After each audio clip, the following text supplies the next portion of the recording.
Mechanism of transport of gases, किस तरह gases जो है वो हमारे जिस्म में एक जगह से दूसरी जगह जाते हैं। Like other material, respiratory gases are also transported in various region of the body by mean of blood. जिस तरह बाकी मटेरियल हमारे जिस्म में एक जगह से दूसरी जगह खून के जरिए जाते हैं, इसी तरह खून ही ऑक्सीजन को भी और कार्बन डाइऑक्साइड को भी जिस्म के एक हिस्से से दूसरे हिस्से तक ले जाते हैं। The blood transport oxygen from lung to different tissue, तो खून जो है वो ऑक्सीजन को ट्रांसपोर्ट करती है लंग से लेकर बॉडी के मुख्तलिफ टिश्यू तक। तो खून जो है लंग से ऑक्सीजन को लेती है और बॉडी के मुख्तलिफ टिश्यू तक खून को पहुंचा देती है। The blood transport CO2 from tissue to lungs, इसी तरह खून टिश्यू से कार्बन डाइऑक्साइड को ट्रांसपोर्ट करते हैं लंग्स में। Transport of oxygen in blood, approximately 97% of oxygen is carried by RBCs as oxygen। तकरीबन 97% ऑक्सीजन जो है वो RBCs जो है, रेड ब्लड सेल जो है, उनको क्या करती है, ट्रांसपोर्ट करती है खून के अंदर। और जब ऑक्सीजन कंबाइन होती है हीमोग्लोबिन के साथ तो उसे हम ऑक्सी हीमोग्लोबिन कहते हैं। While 3% is transported as dissolved oxygen in plasma, अब बाकी जो 3% बच जाता है वो उसकी ट्रांसपोर्ट जो है वो होती है ब्लड प्लाज्मा के थ्रू, ऑक्सीजन प्लाज्मा के अंदर डिसॉल्व हो जाता है। At high partial pressure of oxygen, oxygen bind with haemoglobin. जब पार्शियल प्रेशर से मतलब है कि हम सिर्फ ऑक्सीजन की प्रेशर की बात करेंगे, तो जब ऑक्सीजन का प्रेशर हाई होगा तो ऑक्सीजन जो है वो बाइंड करेगा हीमोग्लोबिन के साथ। This binding is reversible reaction that occur in alveoli of lungs in the presence of an enzyme called carbonic anhydrase। अब ये जो बाइंडिंग है ये रिवर्सिबल है। अगर ऑक्सीजन की प्रेशर ज्यादा है तो हीमोग्लोबिन ऑक्सीजन के साथ बाइंड हो जाता है, लेकिन अगर ऑक्सीजन की प्रेशर जो है, पार्शियल प्रेशर, वो कम हो जाती है तो वो उससे टूट भी सकता है। अब ऑक्सीजन को कार्बन हीमोग्लोबिन के साथ जोड़ने के लिए जो एंजाइम इस्तेमाल होता है और रिमूव करने के लिए भी उसे हम कार्बोनिक एनहाइड्रेस एंजाइम कहते हैं। Each molecule of hemoglobin can bind with 4 molecules of oxygen to form oxyhemoglobin। एक हीमोग्लोबिन जो है वो 4 ऑक्सीजन मॉलिक्यूल के साथ मिलता है, के साथ बाइंड करता है, तो उससे एक ऑक्सी हीमोग्लोबिन जो है वो बन जाता है। तो एक हीमोग्लोबिन के साथ 4 ऑक्सीजन मॉलिक्यूल जो है वो बाइंड हो सकते हैं। तो एक हीमोग्लोबिन 4 ऑक्सीजन मॉलिक्यूल को ले जाता है, कैरी करता है। अगर आप इस रिएक्शन में देखें तो हीमोग्लोबिन के साथ 4 ऑक्सीजन जो है वो बाइंड कर रहे हैं, जिससे ऑक्सी हीमोग्लोबिन बन रहा है, जबकि इसमें जो एंजाइम इस्तेमाल हो रहा है वो कार्बोनिक एनहाइड्रेस है। अगर आप देखें तो ये 2 एरोज ये शो करता है कि ये रिवर्सिबल रिएक्शन है, फॉरवर्ड भी जा सकता है, बैकवर्ड भी जा सकता है। तो ऑक्सीजन तब बाइंड करेगा हीमोग्लोबिन के साथ जब प्रेशर क्या हो, ऑक्सीजन का ज्यादा हो। लेकिन अगर यही प्रेशर हमारे पास जो है वो लंग्स में ज्यादा होता है तो इसलिए हीमोग्लोबिन के साथ ऑक्सीजन जो है बाइंड हो जाता है। लेकिन जब यही हीमोग्लोबिन टिश्यू के अंदर चला जाता है, सेल के अंदर, तो वहां पर जो प्रेशर है ऑक्सीजन का वो कम होता है, तो इसलिए वहां पर टूट जाता है और हीमोग्लोबिन जो है वो फ्री हो जाता है ऑक्सीजन से। The ability of hemoglobin to bind with oxygen is called oxygen carrying capacity of blood। तो हीमोग्लोबिन की वो खूबी कि वो ऑक्सीजन के साथ बाइंड करता है, मिलता है, तो इसको हम oxygen carrying capacity of blood जो है कहते हैं। Which is direct proportion to the partial pressure of O2। तो पार्शियल प्रेशर को हम PO2 से जाहिर करते हैं। अब ये जो ऑक्सीजन कैरिंग कैपेसिटी है इसका डायरेक्ट डिपेंड है पार्शियल प्रेशर ऑफ ऑक्सीजन। जितना प्रेशर ऑक्सीजन का ज्यादा होगा उतना ही हमारे पास oxygen carrying capacity of blood जो है वो ज्यादा होगी। और अगर प्रेशर जो है पार्शियल प्रेशर ऑफ ऑक्सीजन कम होगा तो oxygen carrying capacity of blood जो है वो भी कम होगी। The maximum carrying capacity of arterial blood is 20 ml per 100 ml of blood. तो मैक्सिमम ऑक्सीजन कैपेसिटी जो है आर्टेरियल ब्लड की, ऑक्सीजनेटेड ब्लड की, तो कितनी है 20 ml। तो 100 ml खून में 20 ml ऑक्सीजन जो है वो मौजूद होता है। तो ये सबसे ज्यादा हमारे पास ऑक्सीजन जो है तकरीबन वो सबसे ज्यादा 20 ml ही आ सकता है, जबकि हमारे पास खून क्या हो 100% सैचुरेटेड होता है इस वक्त ऑक्सीजन से,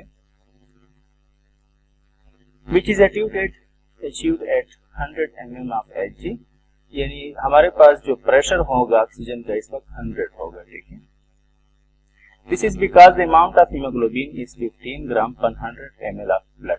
अगर आप 100 मिलीलीटर खून लेते हैं तो उसमें 15 ग्राम जो है हीमोग्लोबिन मौजूद है, और 15 ग्राम जो है वो सिर्फ 20 ml ऑफ ऑक्सीजन जो है ले जा सकता है। क्यों? Since 1 gram of haemoglobin can carry 1.34 ml of O2। चूंकि सिर्फ 1 ग्राम हीमोग्लोबिन जो होता है वो 1.34 ml ऑफ ऑक्सीजन जो है ले जा सकता है। Therefore 100 ml of blood combined with 20 ml of oxygen, तो इसलिए 100 ml में सिर्फ 20 ml ऑफ ऑक्सीजन आ सकता है। अगर आप 1 ग्राम, अगर आपके पास 1.1 ग्राम जो है हीमोग्लोबिन, वो 1.34 ml ऑफ ऑक्सीजन जो है उसके साथ उसको कैरी कर सकते हैं। तो 1.34 को अगर आप 15 ग्राम यानी 15 से जरूर देंगे तो आपके पास वही 20 ml जो है ऑक्सीजन जो है वही आएगा। अगर आपको हमारी वीडियो पसंद आए तो रॉयल कोचिंग एकेडमी से मंदरजा से नंबर पर रब्ता करें। शुक्रिया। Normally each 100 ml of arterial blood cell contain 19.5 ml of O2। अगर आम तौर पर बात करें तो हर 100 मिलीलीटर आर्टेरियल ब्लड के अंदर 19.5 ml ऑक्सीजन जो है मौजूद होता है। तो 120 जो है वो नहीं होता, वो आइडियल कंडीशन, क्योंकि हमारे पास पार्शियल प्रेशर 100 हमेशा मौजूद नहीं होता। तो नॉर्मली हमारे पास प्रेशर जो है पार्शियल प्रेशर ऑफ ऑक्सीजन वो 95 होता है, इसलिए उनमें जो ऑक्सीजन है वो 19.5 ml होता है 100 ml ऑफ आर्टेरियल ब्लड में। 100 ml of venous blood cell contain 14.4 ml of oxygen. अगर हम 100 मिलीलीटर 100 ml वेनस ब्लड ले ले, डीऑक्सीजनेटेड ब्लड ले ले, तो उसमें 14.4 ml ऑक्सीजन जो है वो मौजूद होता है। अब ये जो है 75% सैचुरेटेड होती है, और इसमें पार्शियल प्रेशर जो होता है ऑक्सीजन का वो 40 mmHg होता है। Thus 5 ml of O2 is released to the tissue by each 100 ml of blood। तो जब भी हमारे पास 100 ml ऑफ ब्लड जो अपने साथ 19.5 ml ऑफ ब्लड ले जाते हैं टिश्यू में, तो जब टिश्यू से वापस वेनस ब्लड आता है तो उसमें से 5 ml ऑफ ऑक्सीजन जो है वो इस्तेमाल हो जाता है, तो वापस हमारे पास आता है 14.5 ml of blood. During exercise the need of oxygen is greatly increase in the tissue. Exercise के दौरान अब हमारे जो नॉर्मल जरूरत है ऑक्सीजन की, तो वो जरूरत नॉर्मल से बढ़ जाती है, बहुत ज्यादा बढ़ जाती है। So more oxygen is release by arterial blood to the tissue. अब जाहिर सी बात है कि ज्यादा ऑक्सीजन जो है वो टिश्यू में रिलीज होगा आर्टेरियल ब्लड से। तो हमारे पास 5 ml की बजाय 5 से ज्यादा जो है वो रिलीज होगा ऑक्सीजन टिश्यू में आर्टेरियल ब्लड से। The venous blood that leaves the tissue has only 4.4 ml of O2 per 100 ml of blood। तो जो डीऑक्सीजनेटेड ब्लड जो टिश्यू से वापस आता है तो उसमें सिर्फ 4.4 ml ऑफ ऑक्सीजन होता है 100 मिलीलीटर ब्लड में, यानी ये 20% सैचुरेटेड होता है, और इसमें पार्शियल प्रेशर ऑक्सीजन जो है वो 18 होता है। तो 19.5 स्टार्ट में गई जब आप एक्सरसाइज कर रहे थे टिश्यू के अंदर, 19.5 ml ऑफ ऑक्सीजन 100 ml खून के अंदर। अब 100 ml खून जब वापस आया तो उसमें आपके पास जब आप एक्सरसाइज कर रहे थे तो 4.4 ml ऑक्सीजन उसमें जो है वो बाकी रह गया था। तो हमारे पास जो है अगर आप देखें तो 15 ml जो है वो ऑक्सीजन जो है वो इस्तेमाल हो गया। तो 5 की बजाय 15 ml जो है एक्सरसाइज में इस्तेमाल होता है। तो नॉर्मल रेस्ट कंडीशन में 5 ml ऑक्सीजन इस्तेमाल होता है टिश्यू के अंदर, लेकिन जब आप एक्सरसाइज करते हैं, कोई खेल खेलते हैं, दौड़ते हैं, तो 15 ml ऑक्सीजन जो है वो इस्तेमाल होता है। As compare to carbon dioxide, oxygen is relatively insoluble in the blood.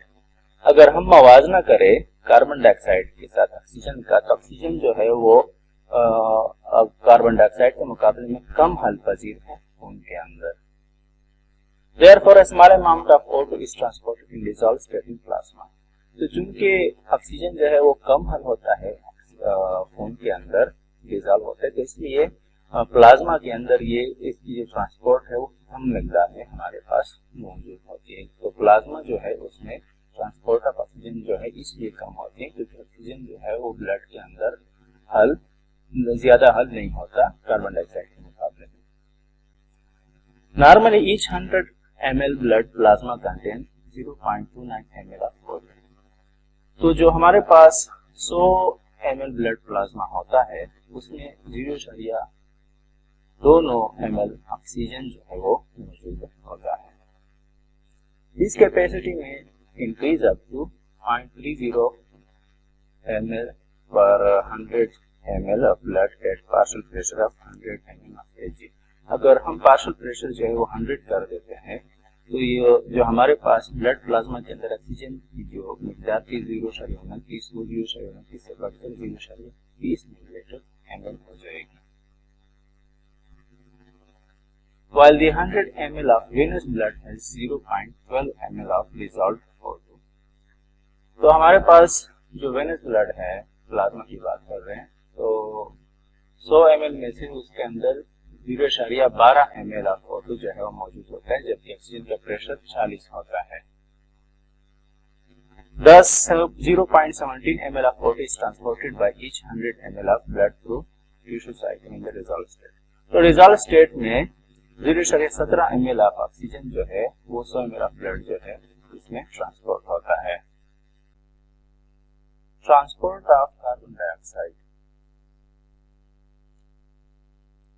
तो कार्बन डाइऑक्साइड जो है वो 3 तरीकों से हमारे पास ट्रांसपोर्ट होता है हमारे बॉडी में। तो सबसे पहले है as bicarbonate ion HCO3। About 70% of carbon dioxide is carried in the blood as HCO3। तकरीबन 70% कार्बन डाइऑक्साइड जो है वो HCO3 की शक्ल में हमारे पास खून में ट्रांसपोर्ट होता है। CO2 from the tissue diffuses into the blood and combine with H2O to form carbonic acid। अब कार्बन डाइऑक्साइड जो है टिश्यू के अंदर वो खून के अंदर डिफ्यूजन होने के जरिए चला जाता है और वहां पर खून में वाटर के साथ मिल जाता है, रिएक्ट कर लेता है और बना देता है carbonic acid. In the presence of enzyme carbonic anhydrase. अब ये कार्बन डाइऑक्साइड जो वाटर के साथ मिल रहा है, इसको मिलाने के लिए एंजाइम इस्तेमाल होता है वो कार्बोनिक एनहाइड्रेज है। अगर आप इस रिएक्शन में देखें तो कार्बन डाइऑक्साइड वाटर के साथ मिल रहा है कार्बोनिक एनहाइड्रेज एंजाइम के मौजूद में, तो हमारे पास बन जाता है कार्बोनिक एसिड H2CO3। अगर आप इस डायग्राम में देखें तो कार्बन डाइऑक्साइड प्लाज्मा में मौजूद है और ये रेड ब्लड सेल है। तो ये रेड ब्लड सेल के अंदर डिफ्यूजन की वजह से डिफ्यूजन के अंदर के जरिए अंदर चला आता है और रेड ब्लड सेल के अंदर जो वाटर है ये उस वाटर के साथ क्या कर लेता है, उसके साथ कंबाइन हो जाता है कार्बोनिक एनहाइड्रेज की मदद से और बन जाता है हमारे पास कार्बोनिक एसिड H2CO3। तो पहले स्टेप में CO2 अंदर चला जाता है रेड ब्लड सेल के साथ, रेड ब्लड सेल के अंदर। दूसरे स्टेप में कार्बन डाइऑक्साइड और वाटर मिलकर अब कार्बोनिक एसिड जो है इसे बना देते हैं। यहाँ पर अगर आप देखें तो H2CO3 is an unstable compound and is highly toxic, so soon split up into H ion HCO3।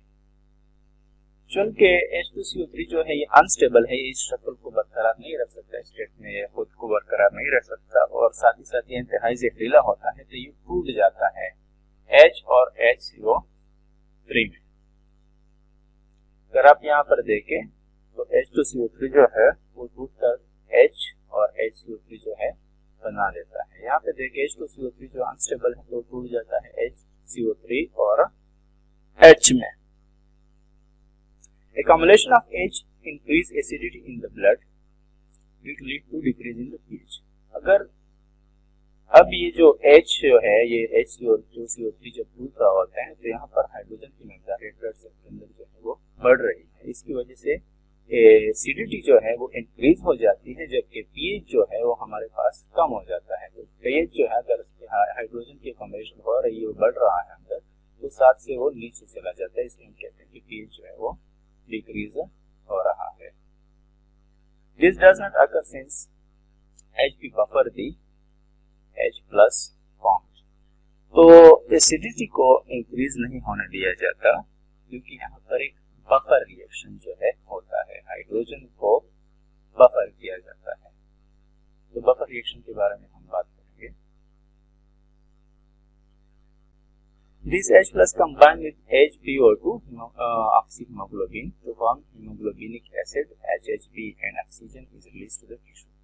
अब हमारे पास ये जो HbO2 ऑक्सीहीमोग्लोबिन है, ये वो जो हाइड्रोजन बना था हमारे पास टूटकर जो इंक्रीज हो रहा था, ये इसके साथ कंबाइन हो जाता है। तो हीमोग्लोबिन हमारे पास जो है ये HHB बन जाता है और ऑक्सीजन जो है वो रिलीज हो जाता है और वो ऑक्सीजन जो है टिश्यू के साथ फिर क्या हो जाता है, डिफ्यूज हो जाता है, इस्तेमाल हो जाता है। अगर आप यहाँ पर देखिए तो ये H जो है ये इस HbO3 के साथ कंबाइन हो जाता है।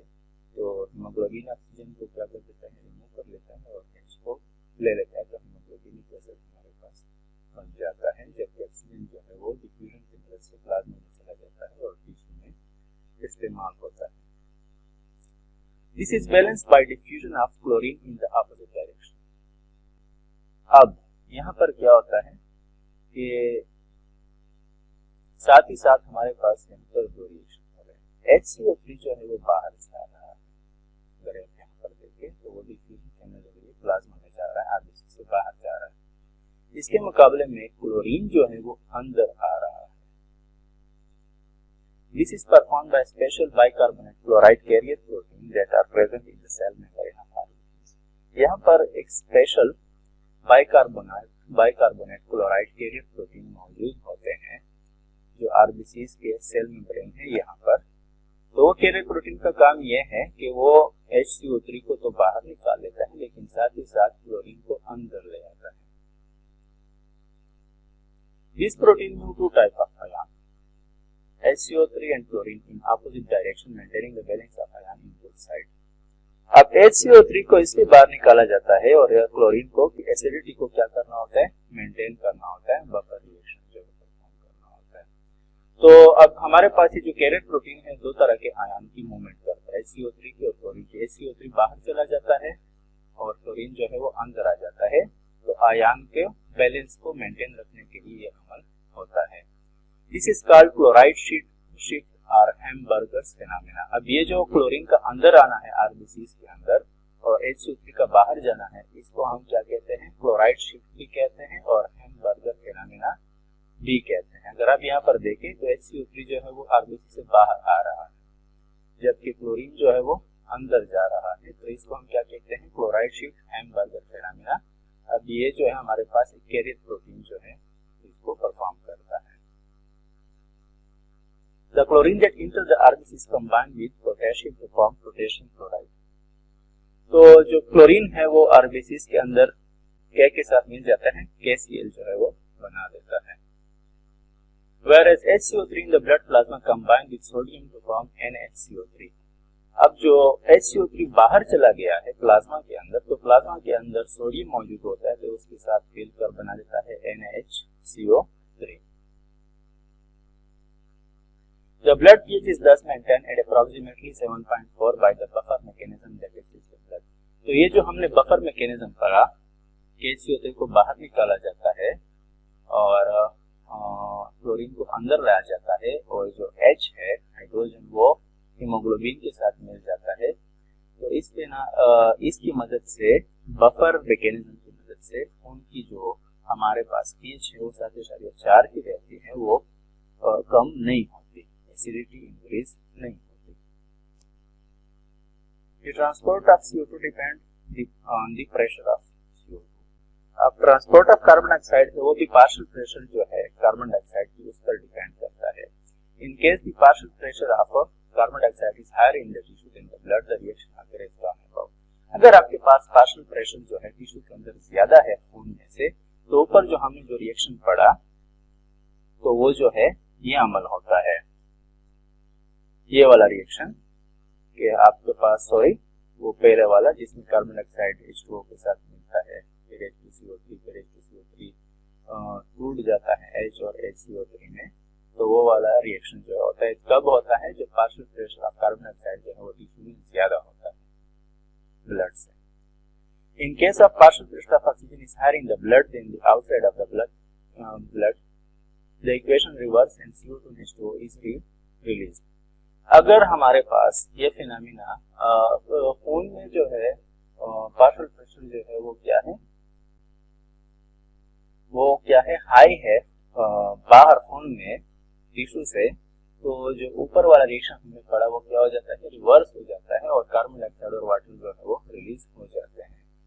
तो हीमोग्लोबिन हमारे पास अगर आप देखें हीमोग्लोबिनिक एसिड में से H रिमूव हो जाता है और HCO3 जो है NaHCO3 से टूट कर HCO3 अंदर चला आता है आरबीसी के अंदर और हीमोग्लोबिनिक में से एसिड में से H जो है वो रिमूव हो जाता है। तो H और HCO3 मिलकर H2CO3 बना देते हैं, जो कि टूट कर H2 और CO2 जो है वो बना देते हैं और फिर ये जब लंग्स में चले जाते हैं, लंग्स में होता है तो CO2 जो है वो बाहर रिमूव हो जाता है और एक्स्ट्रा वाटर भी आपको पता है तो यहाँ से डिफ्यूज होकर एल्वियोलाई जो है उसमें चले जाते हैं। The CO2 then diffuse to lungs from where it is exhaled। अब जो H2CO3 टूट गया CO2 और H2O में, तो वो जो है लंग्स के जरिए बाहर निकाला जाता है बॉडी से। एस कार्बोक्सी हीमोग्लोबिन, दूसरे जो टाइप हमारे पास ट्रांसपोर्ट का उसे हम कार्बोक्सी हीमोग्लोबिन कहते हैं। तो तकरीबन about 23% of carbon dioxide is carried as carboxy haemoglobin. 23% carbon dioxide जो है कार्बोक्सी हीमोग्लोबिन की शक्ल में ट्रांसपोर्ट होता है, जिसम से बाहर निकाला जाता है। तो ये हीमोग्लोबिन है और ये इसके साथ क्या अटैच है, कार्बन मोनोऑक्साइड अटैच है। तो हमारे पास Hb+CO equal to HbCO carboxy haemoglobin, तो इस शक्ल में 23% हमारे पास ट्रांसपोर्ट होता है। In this case CO2 combine with globin part of haemoglobin, तो हीमोग्लोबिन का जो ग्लोबिन पार्ट है उसके साथ कार्बन डाइऑक्साइड मिल जाता है और कार्बोक्सी हीमोग्लोबिन जो है वो बन जाता है और इस तरह से इस प्रोसेस बॉडी से रिमूव किया जाता है। The reaction depend upon the partial pressure of carbon dioxide। अब ये जो रिएक्शन है इसका सारा डिपेंड जो है वो प्रेशर पार्शियल प्रेशर जो है कार्बन डाइऑक्साइड का उस पर होता है। When the partial pressure of carbon dioxide is higher in the blood then when the partial pressure of carbon dioxide is higher in the tissue than the blood, formation of carboxy hemoglobin occur। अगर आपके पास partial pressure जो है carbon dioxide का वो ज्यादा है tissue के ब्लड से, तो आपके पास क्या होता है, कार्बोक्सी हीमोग्लोबिन बनता है। तो टिश्यू में जो है कार्बन डाइऑक्साइड क्या है, कम है,